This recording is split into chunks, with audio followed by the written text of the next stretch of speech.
Bonjour, c'est Coco de sortijazznights.com. Nous sommes au Festival international de jazz de Montréal en compagnie de Monsieur Jeff Ballard et de Monsieur Miguel Zenon. Ils font partie du Jeff Ballard Trio.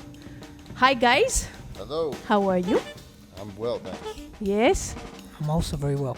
Good. Funny guys. Oh yeah, Okay. barrel of laughs. Yes. So let's talk about your latest project, which is Times Tell. Yeah. It was released in January 2014. Correct. And it goes from jazz to classic, and then you mix it up with some rock, and it's quite a brew. Yeah. So how does it work for you guys? Well, basically, there's no real, precise concept to, how the project is or how it came about. Yes. It's the music is music I love to play, Okay. and we can all play this. I think it's the music of the times in that it's a mix of so many different things, Yes. and that's kind of what we're in this age.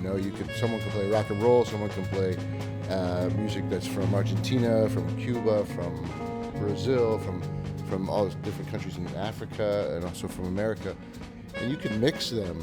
I think that's done more often now. Yes. It's more accessible.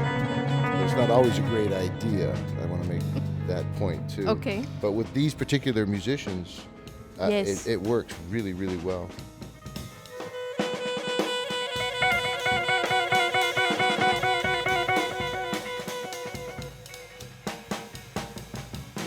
Okay. Now, in the process of making the music, the compositions, does Miguel also helps you in that?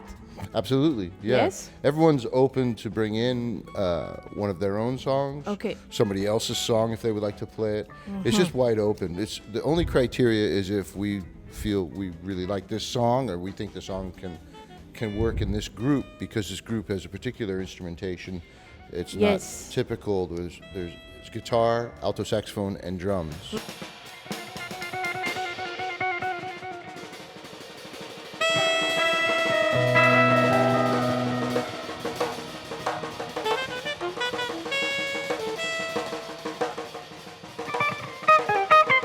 And how did you guys meet up and create this band together? A friend of mine had a photo exhibit in a library very close to where I was living. Okay.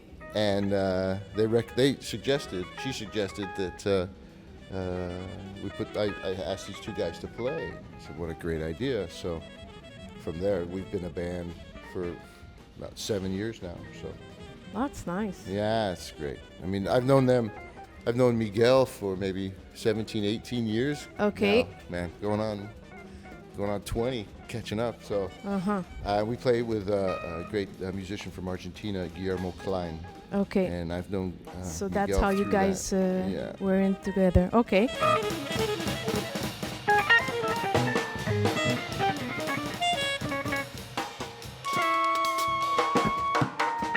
So I wanted to know, Jeff, your drum sound and your music is quite unique. The percussion sound of it, and you can feel and you can hear the skins on your drums. Yeah. So it's very defined, your sound. Can you explain that to us?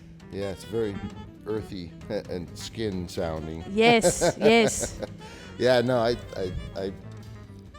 I'm drawn by this sound. Even in a regular drum set, the drums skins that I use, I bring along and I change the heads when I go to play a set that's provided for me. Okay, yes. So it's a bit more dark, earthy sound. But it's just a great warm sound. Warmth and richness is kind of my. So depending on what preferred. you're going to be playing, or you change the skins and then to have a different No, feel? well, I'm just saying that I have my sound that I gravitate towards is Yes. a warmer, rounder, darker sound. Okay. So I bring these skins for the drum sets. But this particular drum set is made up of drums that I had in my home.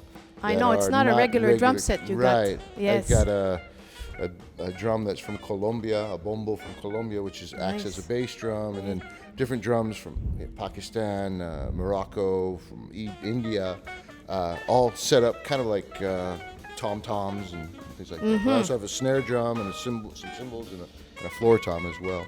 Okay. And play those drums when that sound is best for that tune that we're playing.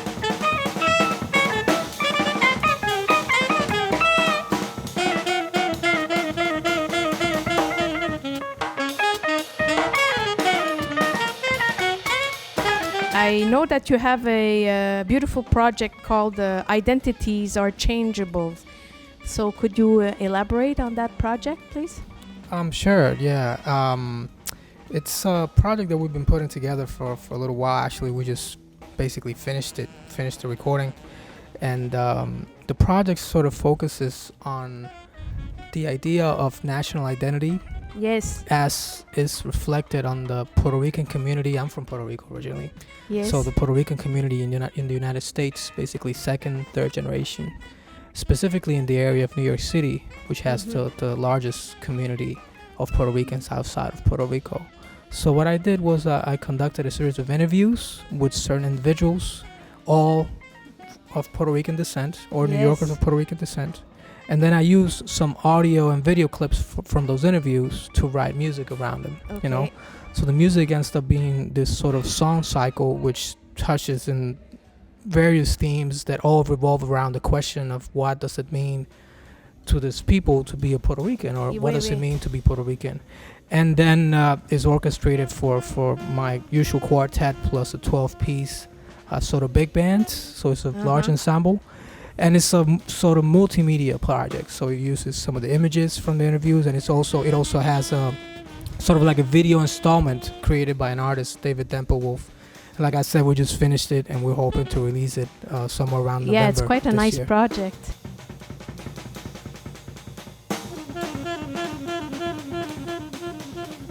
And what about your point of view on Time Tells? Well, you know, like Jeff was saying before, I think initially the way this band came together was kind of very, very matter of fact. You know, we kind of just came together because of this specific situation. And Jeff, you know, he had a connection with Lionel and he had a connection with me. So he just wanted to get together and have fun, which is very Jeff, a very Jeff thing to do. Just have fun, you know, with music, which is something that you know, we really admire of him. You know, it just seems so natural and so it's almost like it was meant to be from the first note in a way. Yes. Right? So we've kept playing for through the years, and eventually now got together and did the recording. And I think, you know, the way it feels to me, and Jeff was kind of touching on this before also, is that it's really wide open in terms of what we can do, and also in terms of what Jeff wants us to do. You know, he never really imposes like a sort of like a direction, you know. He might suggest a tune here and there, but we also bring in our own music, and we just play the way we want to play, and it kind of works. You know, it's just one of those situations where our personalities, they really work well together without anybody having to sacrifice anything, you know. Okay.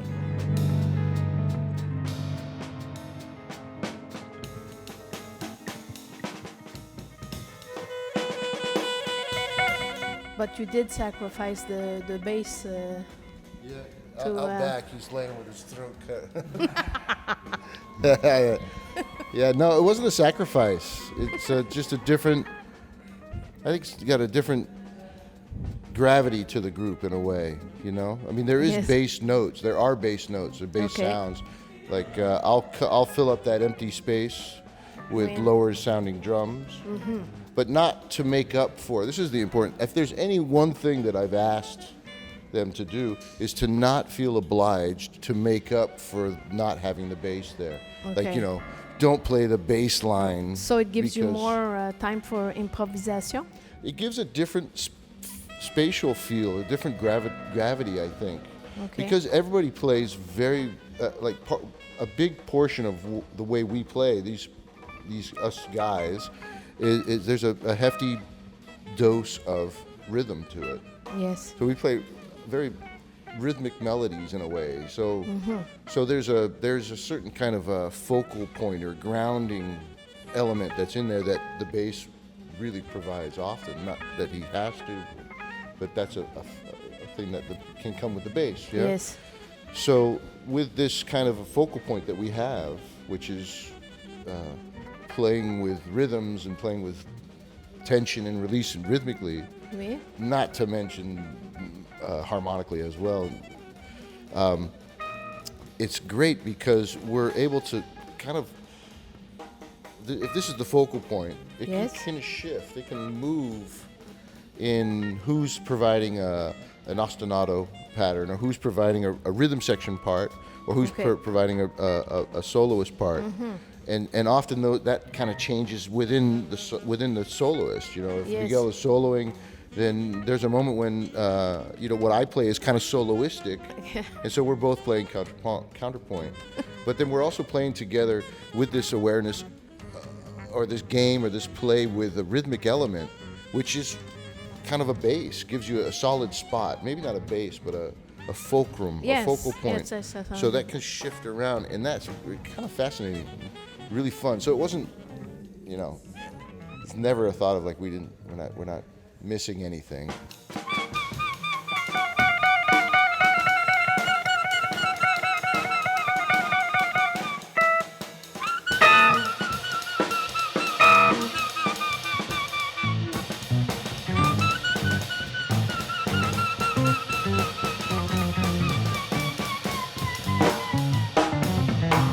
So, Times Tell, your new album. Times Tales. Yes. What do you mean by that as a title? I think over time we have our experiences, and these are the tales that come from this time that we've had together, and Okay. parallel as well. It's and like Miguel was saying, we've been together or known each other for a long time, but as a band we haven't played very much. But it's just immediate every time we play. So it's like old home week once we start playing. Yeah. We've done it enough now. We did another tour, and finally we said, man, it's time to record it. So it was time to kind of make the statement, make a documentation of the way the music is Okay. now, Okay. and that's the tales that you're hearing in this music. Cool.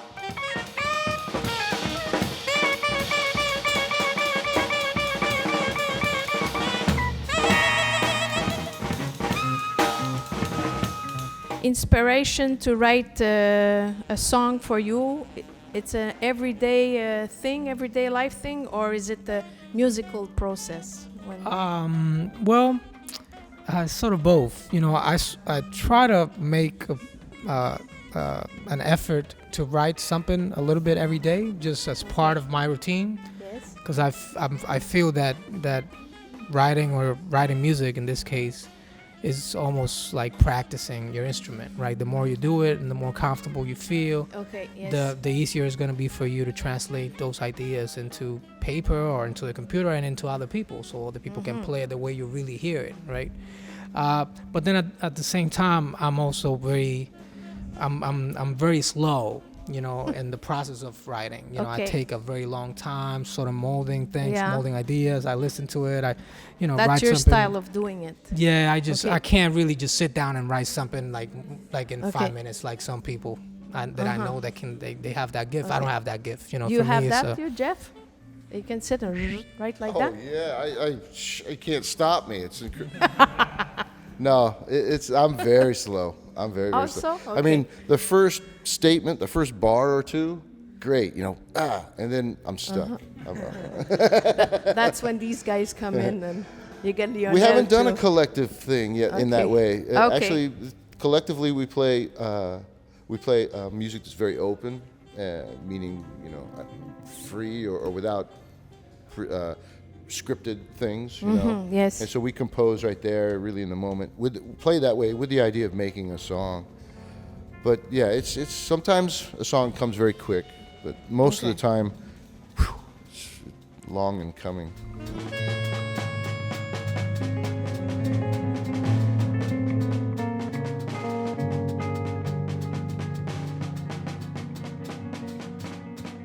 What's in your iPod? What do you listen to Wow, relax? lots of stuff. Just what's reflected in the band and the music. I mean, I listen to the Queens of the Stone Age. I listen to Yes, Lester you Young. have a song Yeah, on it's your a new cover. I album listen with that, yes?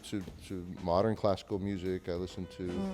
I love Paul McCartney. I'm listening to Harry Nilsson right now, singing music of Randy Newman, and that's Okay, yes. gorgeous. And and we were just listening. I was just listening to. It was funny on the train coming here. I was listening to the radio, jazz radio, and up came the new record with Keith Jarrett and Charlie Hayden. Yes, exactly. And I turned it over to show Miguel, because Miguel had told me how great that record was. And he had his headphones on. And he says, I'm listening to that now. Okay. So no use for me to ask you the same question? No, yeah? we share a lot of music. Okay, You know, yes. Jeff was telling me about some music the other day, and I immediately went up and checked it out, and it's the same. We always kind of sharing, the stuff that we've been checking out. I actually just came back from a trip in Brazil, and I bought a lot of music there in northern Brazil, Salvador.